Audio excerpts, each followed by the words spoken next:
এই দেখুন ঝিল পাড় ধরে কত সুন্দর একটা রাস্তা চলে গেছে, খুব সুন্দর পরিবেশ, দেখতে খুবই সুন্দর লাগছে। দেখুন আপনারা এখানেও আসতে পারেন, এখানে পিকনিকও করতে পারেন, আপনাদের খুবই ভালো লাগবে। সুন্দর গাছের ছাওয়া, চারিদিকে সবুজে সবুজ গাছে ভর্তি রয়েছে, গাছপালা দেখতে পাবেন। ওইদিকে আরমানা বিল্ডিংয়ের যে মাথাটা সেগুলো দেখা যাচ্ছে, আরমানা বিল্ডিংয়ের যে মাথাটা, আনন্দপুর রুবি হাসপাতালের ঠিক কাছাকাছি জায়গাটা, খুবই অপূর্ব লাগছে।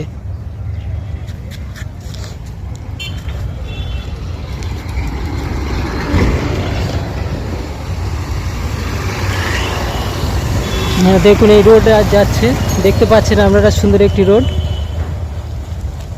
অপূর্ব একটা রোড, খুবই সুন্দর। গ্রামের পরিবেশের যে রাস্তাটা হয় খুব সুন্দর দেখতে লাগে, আর সেটা আপনারা